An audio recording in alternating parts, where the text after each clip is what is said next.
a new Netflix series co-created by Vikramaditya Motwane. I can't think of a more exciting way to kick off the new year.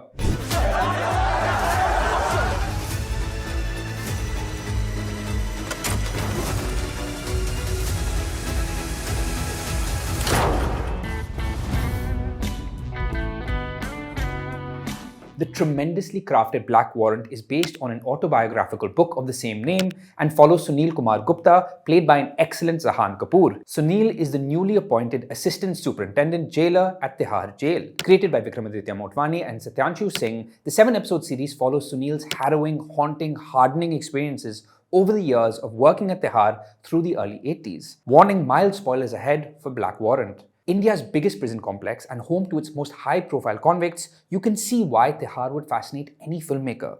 The narrative approaches the prison as a kind of microcosm of our society and uses the lives and stories of the guards and inmates to examine the staggering corruption, inequality, and indifference of our deeply fractured justice and judicial system. Tihar is painfully overstuffed and violently understaffed.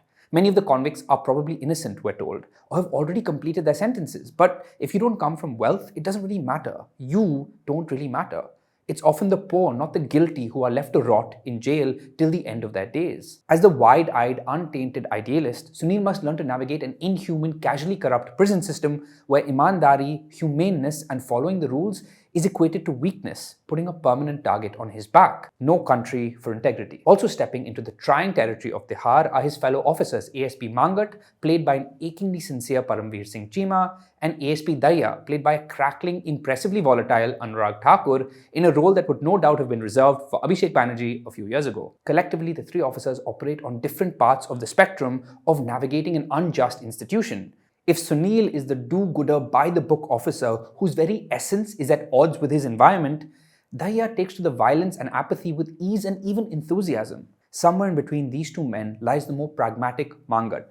Obedient but never entirely at ease, Mangat doesn't embrace nor reject the inhuman way of things as much as he does resign himself to it. Ruling the roost is their boss, a show-making Rahul Bhat as DSP Rajesh Tomar. Despite his swag and palpable main character energy, the crooked, self-serving officer is in many ways the greatest kind of villain.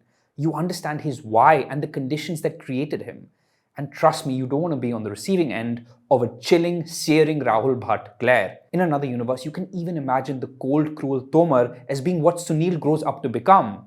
At first honest and sincere, but eventually hardened and brought to his knees under the weight of the job, until he begins to sell his soul to make deals with devils, only to become one himself. You either die a Sunil Kumar Gupta or live long enough to see yourself become a Rajesh Tomar. Black Warrant is as exquisitely crafted as they come. Production designer Mukund Gupta's artistry and the rich texture of DOP Sominanda Sahi's stunning frames transport you back in time and capture the dark, suffocating corners of Tihar, framing it as an eerie, almost haunted space, though we never quite get a sense of the full expanse and geography of the Tihar complex. Equally, Ajay Jayanti's score is at its most potent when it intensifies the uneasiness and hopelessness of life within these walls, ensuring that we are always on edge. But the makers concoct such a dense, cold atmosphere and wall of craft that it can be hard to punch through it and find enough to hold on to and feel for. Equally, the ambitious narrative can feel sprawling to the point of scattered.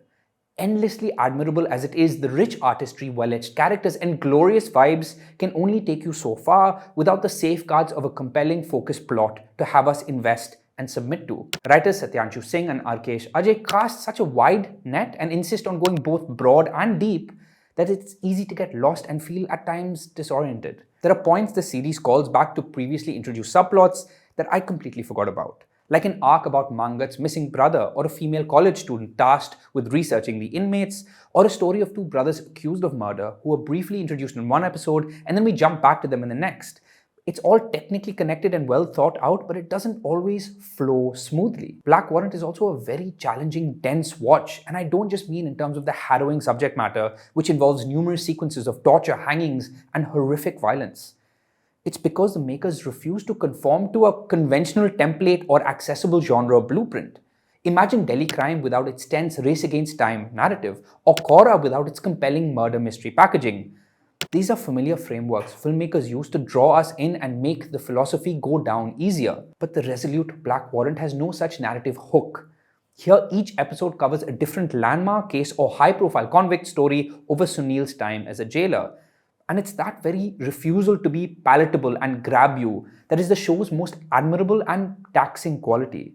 Because you can totally see the other end of the spectrum, the more commercial, low-hanging fruit, basic bitch, Mirzapur coded version of this show. They call it Gangs of Tihar. I just wonder if there was something in between these two extremes. And nowhere do you feel the promise of that balance than in the glorious final episode. Perhaps it's because it gives us a note of hope, but suddenly plot and character collide beautifully and the narrative roars to life. The series finds the pulsating story within the bleak vibes. Amidst the masterfully tragic drama, for once, the show isn't afraid to be playful and, dare I say it, gripping. It's a fire I wish I felt earlier. Thankfully, what anchors the series and gives us a focal point is the character of Sunil Kumar Gupta and his uphill battle against a barely held together institution that incentivizes you to look the other way, along with the unlikely friendship story of three officers, three jailers on the front lines together, routinely facing the unthinkable and indescribable. A fantastic Zahan Kapoor imbues Sunil with a sparkling stillness and softness that masks a fiery, almost irrational determination. I love his contemplative, defeatist silences, the thoughtful way he speaks English, and how he brings to life the quietly raging war within. Mukesh Chhavra's keen casting similarly populates Black Warrant with an armada of fantastic actors you probably haven't seen before. I challenge 2025 to give us a richer ensemble. Perhaps most enjoyable is Sidhant Gupta as Charles Sobraj. Despite his star-making work in Jubilee, with Freedom at Midnight and now this, it appears that Sidhant has little interest in conventional leading man positioning. Instead, he prefers to take big, bold swings and get lost in characters with a capital C. It's very admirable and he's extremely effective here as Charles Sobraj. Sidhant brings a sinister magnetic charm to the killer who runs the show in Tihar. In his overpowering presence, it feels like the very atmosphere in the room changes. So much so that even the color of the subtitles must change when the slippery Sobraj speaks. Black Warrant is the kind of show that gets made against all odds, despite the system rather than because of it. The kind of series that you're just glad somehow exists. I'll remember Black Warrant as an anthology-like collage of misjudged, misunderstood, and disregarded lives, as a piece of cinema that looks to find the humanity within a group of forgotten people that society has decided has none. You can watch Black Warrant on Netflix. For more reviews like this one, subscribe to The Hollywood Reporter India.